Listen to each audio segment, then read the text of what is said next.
Obama may have the energy and the anger and the networks of the anti-war vote, but he does not have a plan to get us out of Iraq. What he has is a plan to downsize the occupation of Iraq, not to end it. It's the end of the world as we know it. I feel fine. Good morning, slaves, and welcome to a special edition of It's the End of the World as we know it and I feel fine. The show where we say fuck censorship. I'm your host, Stimulator, and in this special edition, I'd like to present a previously unavailable speech by Naomi Klein. At last month's National Conference for Media Reform, the shock-doctoring author gave a speech critical of Democratic presidential candidate Barack Obama.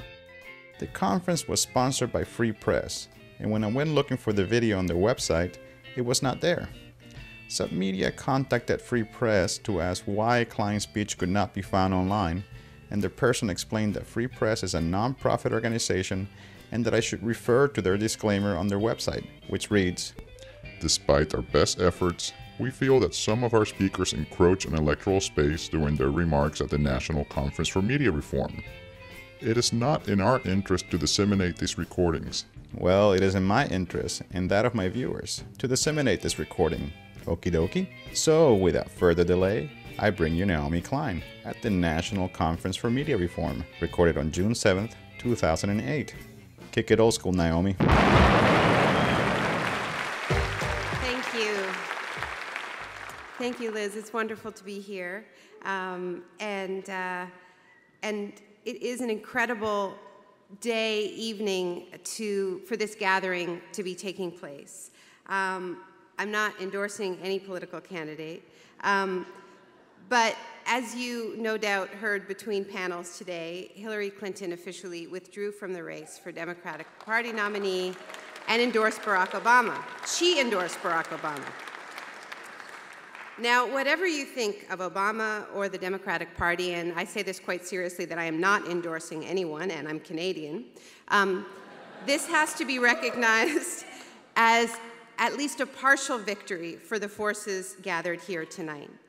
Progressives and online media overwhelmingly backing Obama over Clinton were proven right, and the corporate media, struggling to play catch-up after their early Clinton coronation, was proven wrong again and again.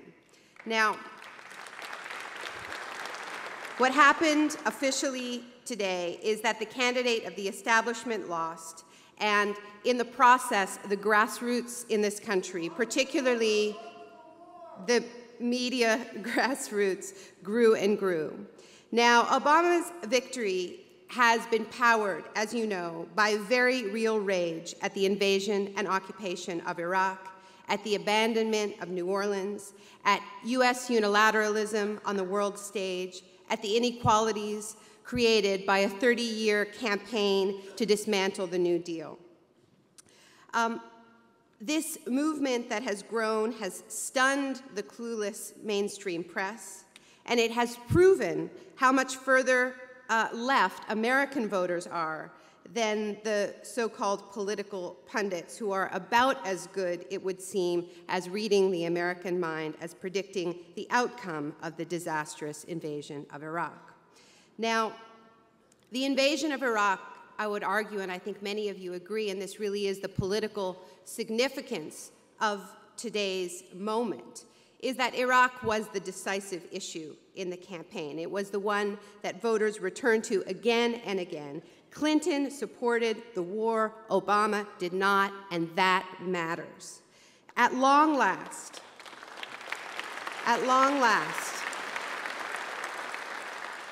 there has been some accountability for the people who started this disastrous war. What happened today is that somebody paid a price at last. It's not enough, but it's a beginning. It's a beginning. And it's thanks in large part to the media movements represented in this room that there was finally some accountability. And now, of course, the establishment is scrambling to assert control over Obama to make up for its early bad bet. This is entirely predictable. We would expect nothing less, but the question is this: what will the people who helped win his historic victory ask of Obama now. I hope that you will demand that he earn the incredible trust that he has been given. Because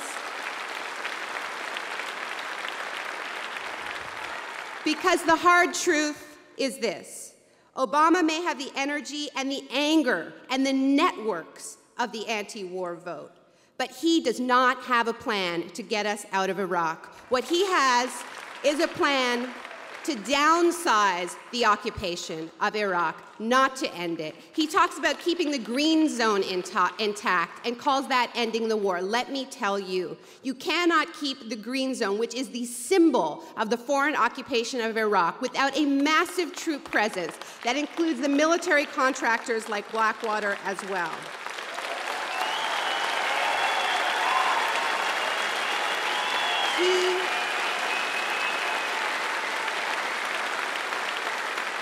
He may have the very real rage at the income inequality that has opened up in this country and around the world, but I am sad to say that he does not have a real plan to close that gap. And he may have the incredible, inspiring idealism of young environmentalists who are terrified about the future of this planet, but he does not have a green agenda that is a match to our climate crisis. So what is this moment that we feel, this confusing moment that we feel, that feels like a victory, only we're not sure, and we should listen to that skepticism. Because it's time to use the power in this room to do more than cheer for political candidates as if they are rock stars, as if they are candidates on a reality TV show. Our job is to tell the hard truth, and it is our job to push for the kind of radical change that can actually turn the political tide.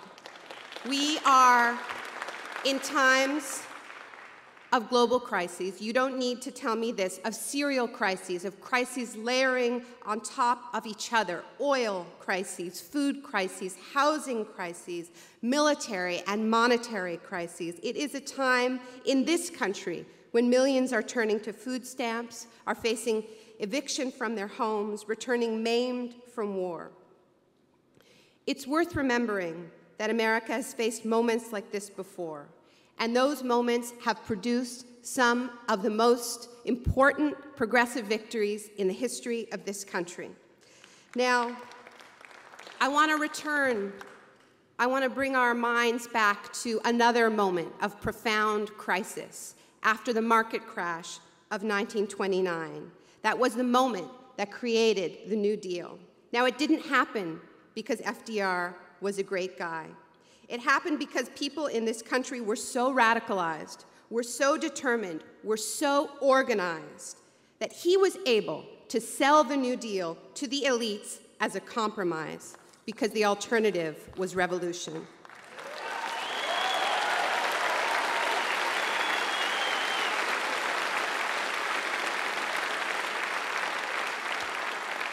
I don't know if you support Barack Obama. I don't know if you support any candidate, but I can tell you this, that the greatest gift that you could give him would be the gift of being that kind of a threat.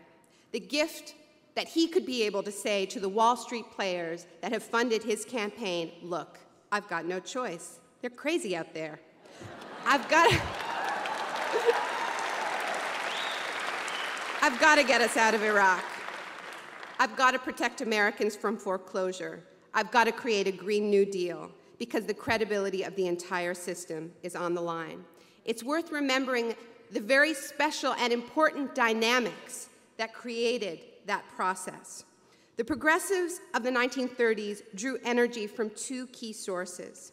They clearly saw the crisis as evidence of the failures of deregulated capitalism, the failures of laissez-faire economics. That's what created the crash. They had the correct diagnosis. They weren't afraid to make it.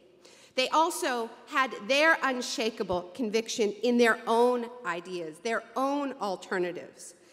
And they had an unshakable belief that those ideas represented an end to the logic that had pushed so many into dire poverty so quickly.